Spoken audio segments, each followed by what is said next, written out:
अगर मेहनत करने से पैसा बनता तो आज कंस्ट्रक्शन वर्कर और ऊबर ड्राइवर के पास सबसे ज़्यादा पैसा होता। प्रॉब्लम यह है कि हमें बचपन से सिखाया जाता है कि लेबर इज लेवरेज, मतलब या तो खुद काम करो या 1000 लोगों से काम करो पैसा बनाने के लिए। बट इन 2026 ये गरीब बनने का तरीका है।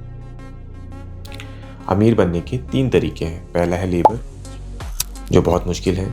दूसरा है पैसा, वो आपके पास होना चाहिए। तीसरा है कोड, एआई और मीडिया, जो ये नहीं देखता कि आपके पास कितना पैसा है और कितने लोग जुड़े हुए हैं, ये सिर्फ आपकी स्किल देखता है। फ़र्क समझो, एक शॉपकीपर एक दिन में 50 लोगों को सामान बेच पाता है, जबकि कोडर एक बार कोड लिखता है जो सोते हुए भी लाखों लोगों को सर्व कर पाता है। इसे कहते हैं परमिशनलेस लेवरेज। तो नेक्स्ट टाइम अगर आप कोई बिजनेस कर रहे हो तो ये सोचना परमिशनलेस लेवरेज को कैसे यूज़ किया जाए। Thank you.